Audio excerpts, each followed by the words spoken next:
de venir une fois par an. Donc la promesse est tenue et cette visite s'est vraiment très bien passée. Et ce qui est intéressant, c'est qu'avec ce rythme, une fois par an, c'est que les choses sont en place et qu'on voit bien que la relation, parce que les relations personnelles sont très importantes. La France, c'est la France, la Chine, c'est la Chine, mais les relations personnelles au plus haut niveau sont très importantes et on voit bien que la relation entre les deux présidents devient de plus en plus profonde. Et ça, c'est très bon pour le progrès des relations entre les deux pays. Alors, quel a été l'objectif de sa visite de cette année et quels ont été les sujets abordés lors de cette nouvelle rencontre entre les deux présidents? D'abord, je pense que c'était pas un hasard, les choses sont bien préparées. Shanghai et Pékin. Évidemment, à Shanghai, tout le monde a encore les yeux tournés vers la foire des importations. C'est un moment important et très symbolique parce que, d'ailleurs, c'est remarquable le succès de cette foire. C'est la 2e édition et le monde a déjà les yeux tournés vers cette activité, vers cet événement. Et cet événement, donc, c'est pas la Chine qui exporte, mais c'est la Chine qui importe. Et au fond, c'est le symbole d'une ouverture que j'appellerais 2.0 pour le président Emmanuel Macron de commencer sa visite par Shanghai et par un grand discours à la foire des importations. C'est une façon de soutenir cette ouverture 2.0 du président Xi Jinping. Et c'était une façon pour le président français, avec le président chinois, de dire au monde combien il fallait protéger le multilatéralisme. Ça, c'était un message central de la visite. Et à côté des grandes affaires commerciales, mais surtout se tenir à distance des nouvelles formes de protectionnisme, des nouvelles formes de nationalisme, et comment reconstruire, réinventer le multilatéralisme pour le XXIe siècle, je crois qu'il y a eu aussi un message très très fort sur les sujets environnementaux. Ça a été un des thèmes repris par le président français, par le président chinois, pour justement faire en sorte que l'accord de Paris de 2015 soit appliqué. Là aussi, on est dans la continuité, et que la France et la Chine préparent ensemble le futur. Donc, commerce, avec d'ailleurs beaucoup d'accords commerciaux, c'est-à-dire pas les règles commerciales, mais on estime que pour les entreprises françaises, on a des montants de contrats aux alentours de 15 milliards de dollars, ce qui est évidemment significatif. Le troisième point qui a été important dans la visite, c'est de dire que la France, c'est la France, mais c'est aussi un pays de l'Union européenne. Et vous aurez noté que le président français était accompagné de personnalités européennes. Et il y a dans l'approche de M. Macron de la Chine, il y a cette dimension européenne. Et je pense que c'est quelque chose aussi qui est bienvenu d'un point de vue de Pékin, parce que la Chine cherche des relations fortes avec l'Union européenne. Donc là encore, c'est un succès, non pas simplement pour les relations entre la Chine et la France, mais entre la Chine et l'Union européenne. Vous avez cité le montant des accords de l'année dernière. On peut dire que la récolte a été bonne pour les entreprises françaises lors de l'exposition internationale des importations. Tout à fait. Qu'est-ce que cela signifie pour les entreprises françaises? Qu'est-ce qui les attire? Cette exposition, cette année, est encore plus un succès que l'année dernière, parce que ça permet, vous savez, le pavillon français qui s'appelle Choose France, donc choisir la France, ça permet aux nombreux visiteurs et au fond aux millions de Chinois qui, par les médias, par votre travail, donc découvrent ou redécouvrent la France, de comprendre que la France, ce n'est pas simplement la mode, ce que tout le monde sait. Le vin.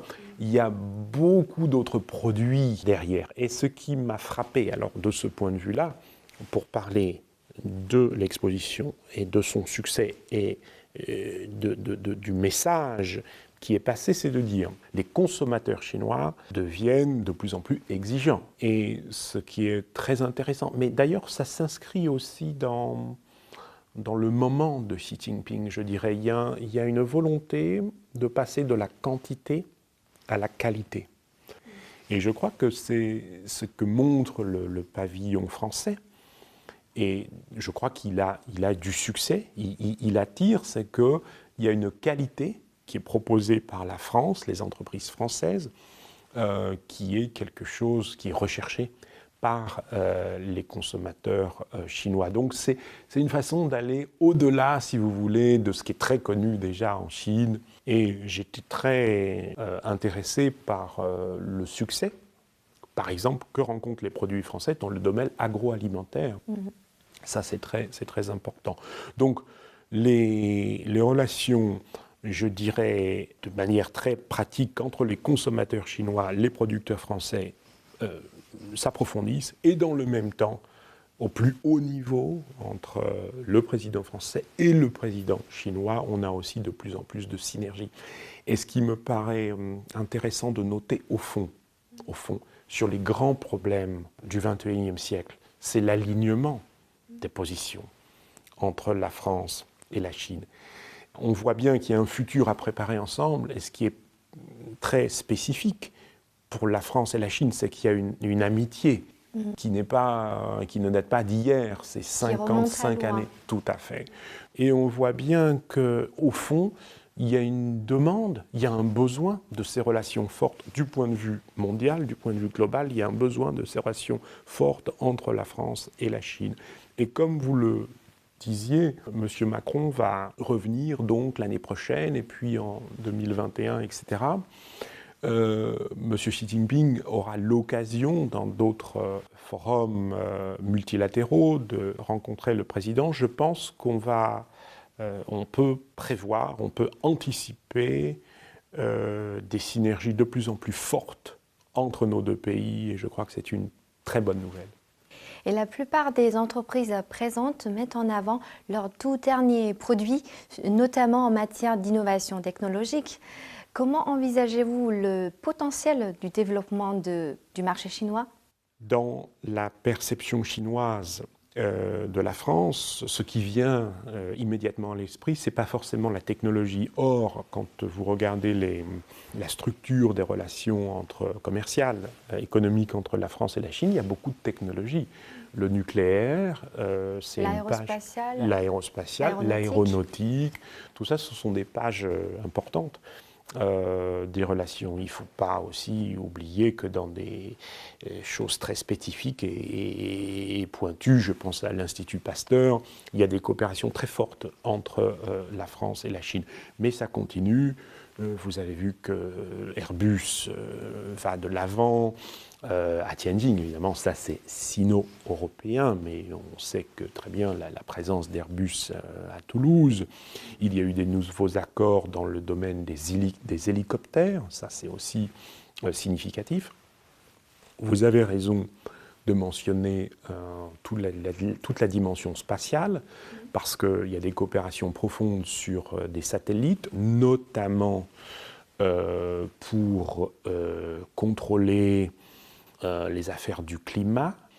Mais il faut voir que là aussi les choses évoluent très vite, et dans certains domaines de technologie, je pense à l'intelligence artificielle par exemple, en un sens, la Chine va plus vite que la France. Donc là, il faut aussi imaginer des coopérations entre la Chine et la France, la Chine et l'Europe, pour que l'Europe ne soit pas marginalisée. Et je suis un de ceux que, quand on anticipe les relations entre les deux pays, entre les deux continents, il faut que dans le domaine quantique, dans le domaine des biotechnologies, encore une fois, dans le domaine de l'intelligence artificielle, nous coopérions. C'est absolument essentiel. Et je crois pour la Chine, mais surtout dans ce cas pour l'Europe. La 5G. Tout à fait. Mais la 5G, ce que nos amis aux États-Unis et en Europe doivent comprendre, c'est que la Chine met en place la 5G, mais la Chine travaille déjà sur la 6G. Donc, c'est pour ça que je suis un de ceux, si vous voulez, qui pensent que la Chine, contrairement à ce que beaucoup pensent en Occident, n'est pas loin de là condamnée à l'imitation. La Chine est déjà une puissance d'innovation. Ça, cela peut surprendre dans certains milieux en Occident, mais au fond, ce n'est pas si surprenant que ça si on se souvient de l'histoire de la Chine. C'est ce que la Chine a été pendant la dynastie des Tang, pendant la dynastie des Song, au début des Ming. La Chine a été par le passé une force d'innovation et un des produits, une des illustrations de sa renaissance, c'est que la Chine est redevenue une puissance d'innovation. Et dans ce contexte, je pense qu'il faudra, dans les prochaines visites du président Macron, vous avez vu la première visite, c'était Xi'an, donc l'histoire, les nouvelles routes de la soie et Pékin. Seconde visite, Shanghai et Pékin. Et je pense qu'il devra se pencher sur Greater Bay Area à un certain moment, parce que je suis un de ceux, on parlait de l'ouverture 2.0, qui pensent que cette intégration Hong Kong, Macao, Zhuhai, Guangzhou et d'autres villes de la province du Guangdong est absolument fondamentale et que et les États-Unis et l'Europe, et j'espère en particulier la France, devront être bien connectés à cette Silicon Valley avec ses 70 millions d'habitants. Le ministre chinois des Affaires étrangères, Wang Yi, a déclaré récemment que la Chine souhaite lancer au plus vite des discussions avec l'Europe sur un accord de libre-échange. Qu'en pensez-vous, puisque la Chine et l'Europe sont des grands partenaires commerciaux? Pour le moment, il faut arriver à un accord sur les investissements, qui est encore discuté, mais je pense que c'est en de bonne voie. Et en effet, je suis un de ceux qui pensent que le libre-échange est essentiel pour la croissance. Nous devons faire très attention parce que un des effets de la recrudescence du protectionnisme, c'est l'impact sur l'économie mondiale. Donc je disais certainement réinventer les règles du multilatéralisme, et ça c'est un travail aussi de proposition. Et je pense que la France au plus haut niveau et les experts chinois vont travailler, par exemple, pour la réforme de l'Organisation mondiale du commerce, mais l'horizon d'un traité de libre-échange me paraît tout à fait sérieux. Ce sont des négociations qui sont très complexes, qui vont être longues, mais je pense que c'est très important de fixer un horizon.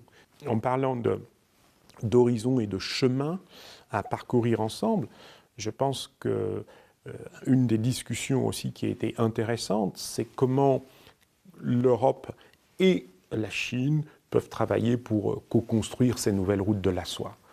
Ça, c'est aussi une perspective qui est forte et qui nous permet, ce sont des sujets aussi qui ont été abordés lors de la visite de M. Macron, d'avoir une approche plus intelligente, à mon avis, plus coordonnée, vis-à-vis, par exemple, de l'Afrique. Donc, beaucoup de sujets, mais on le voit bien. Lorsque la France et la Chine se rencontrent au plus haut niveau, elles parlent des relations bilatérales, mais elles parlent aussi du monde. Et justement, l'Union européenne a mis en place une nouvelle stratégie visant à relier l'Europe à la Chine. Comment peut-on travailler pour une synergie entre la nouvelle stratégie et l'initiative Ceinture et Route? Comment la France peut jouer un rôle important? À mon avis, il faut identifier des projets. Cela doit se faire par, en effet, l'identification de projets qui puissent être menés de manière articulée et coordonnée. Et ça, on voit bien que la France et la Chine avancent aussi dans cette direction. Prenons, il ne s'agit pas des nouvelles routes de la soie, mais prenons par exemple la coopération sino-française dans le domaine nucléaire en Grande-Bretagne. Ça, c'est très important. Vous voyez, les Chinois et les Français travaillent ensemble dans un pays tiers.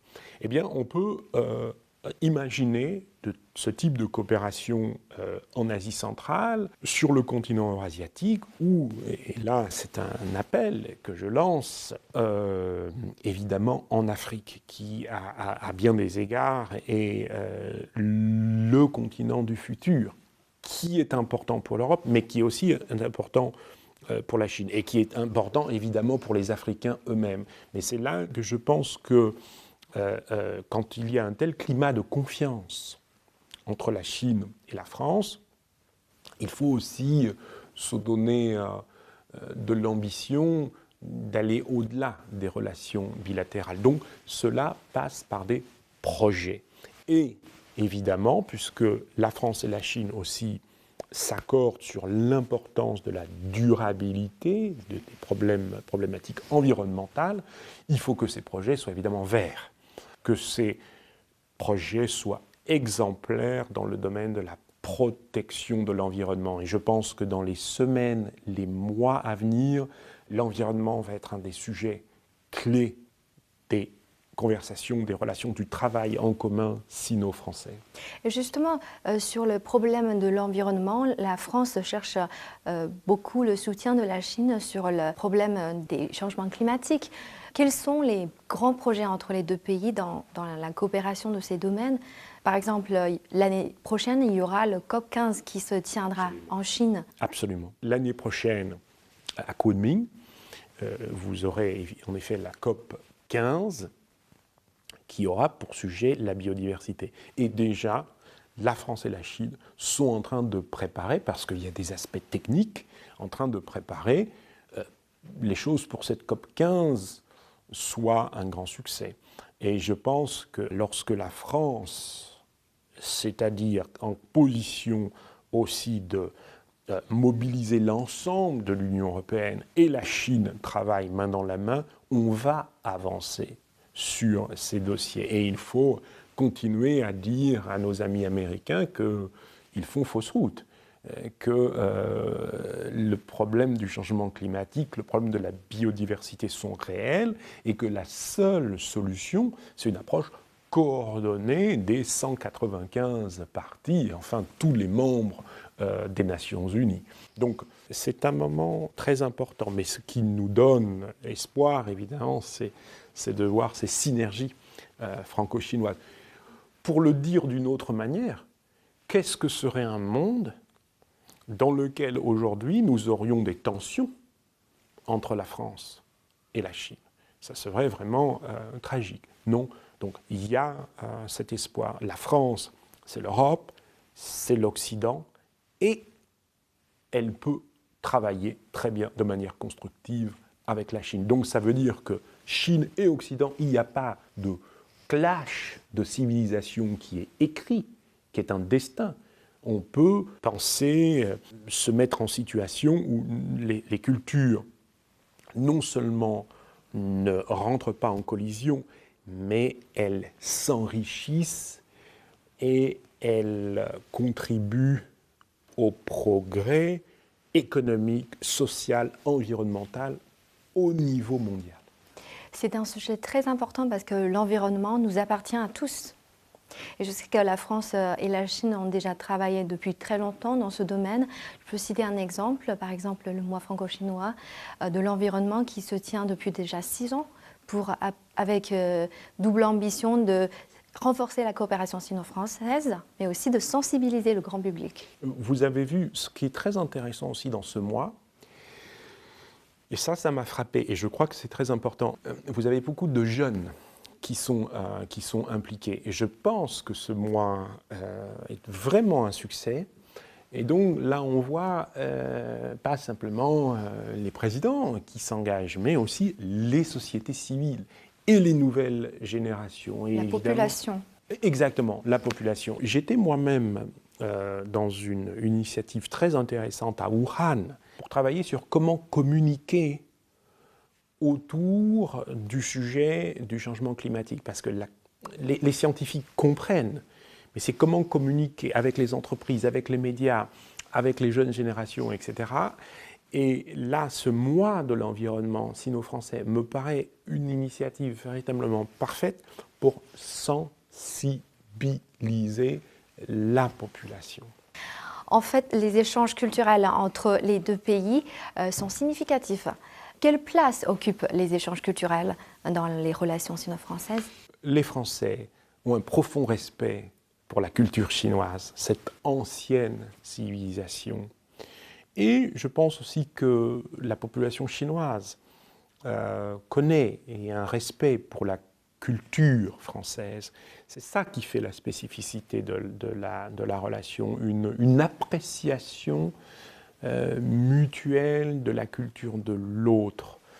Et donc, c'était un très beau cadeau. En effet, le roi Louis XIV était contemporain de Kangxi. Évidemment, Louis XIV n'a jamais rencontré Kangxi, l'empereur Kangxi. Mais ils se connaissaient. Et d'ailleurs, on a des lettres de Louis XIV envoyées à Kangxi. On ne comprend pas le mouvement des Lumières en Europe et particulièrement en France si on ne comprend pas l'influence de la Chine, si on n'intègre pas l'influence de la Chine à ce moment sur les grands esprits européens du XVIIIe siècle. Et puis, ensuite, l'histoire des relations culturelles à différents aspects. Mais j'observe ce qu'on appelle la diplomatie des musées. Vous savez, il y a des très grands musées en France, et un des moments forts de la visite de M. Macron, c'est l'ouverture à Shanghai du musée Pompidou. Et ça, c'est un très beau moment et un très grand symbole de l'importance de la culture dans les relations franco-chinoises. Donc vous voyez, la culture est absolument essentielle quand on regarde les relations sino-françaises. Du point de vue culturel, par exemple, comment peut-on travailler pour renforcer la coopération en matière de protection du patrimoine culturel? Essentiel. Alors là, évidemment, l'UNESCO fait beaucoup, mais vous savez que son siège est à Paris.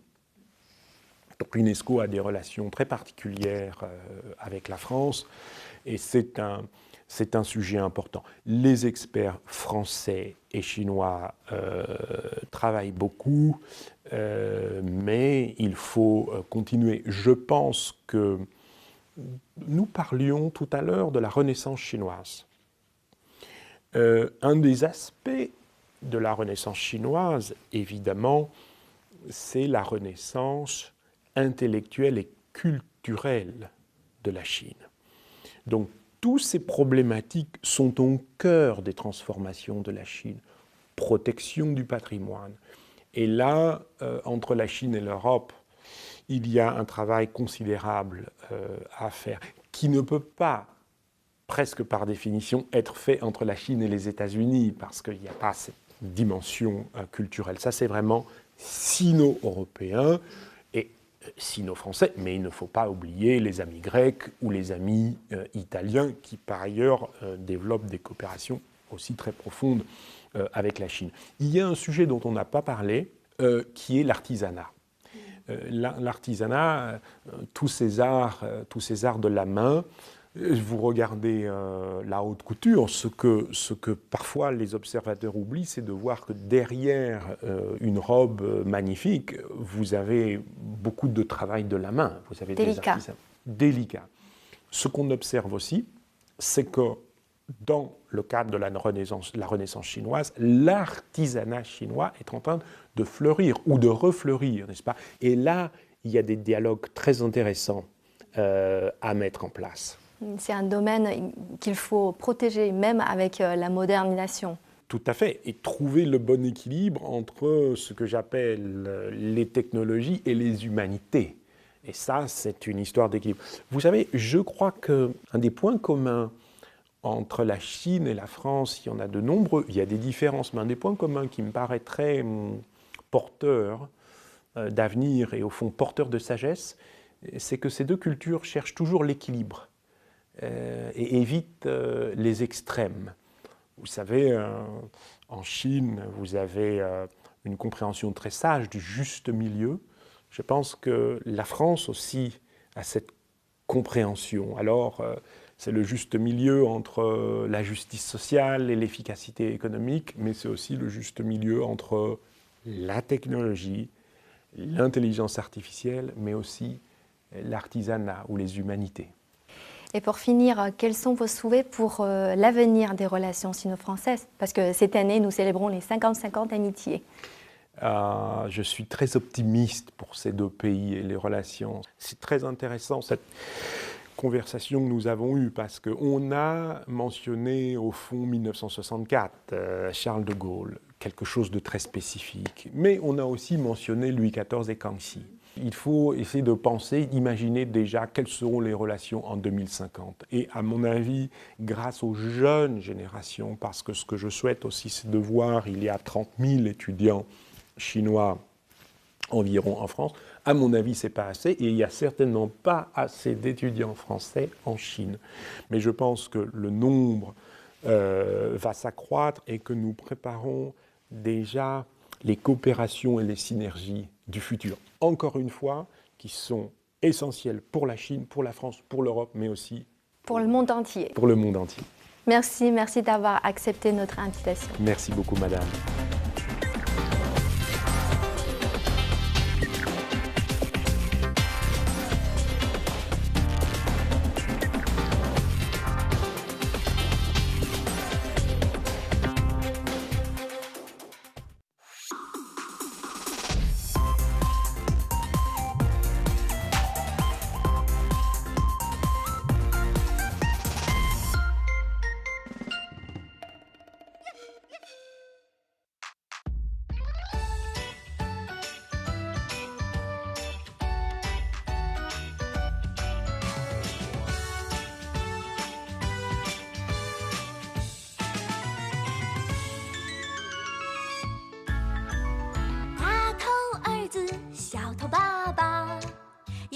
好朋友，快乐父子俩。儿子的头大，手儿小，爸爸的头小，手儿大。大手牵小手，走路不怕滑，走呀走呀走走走走，转眼儿子就长大。哈哈。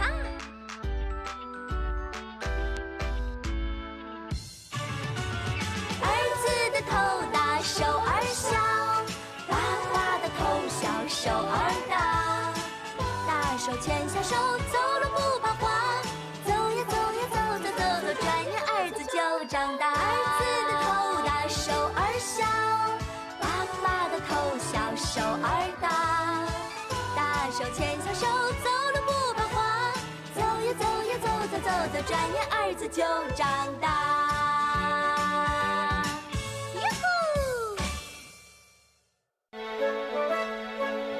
表面功夫。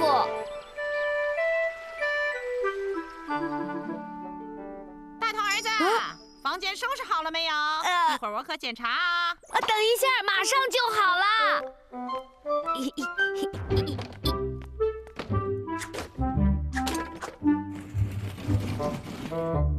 围裙妈妈，我把房间收拾好了，你赶快来检查检查吧。咦？收拾得挺干净啊，大头儿子，你是不是也给我来了个面子工程？没有啊。围裙妈妈，不要打开。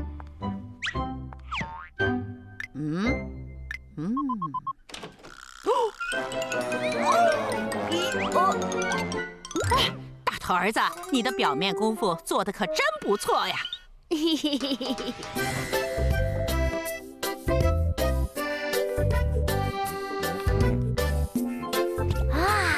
作业终于全部写完了，可以出去玩喽！小头爸爸，你拽我干什么呀？大头儿子，等我帮你检查完作业以后，你才能离开。这是围裙妈妈交给我的任务，知道吗？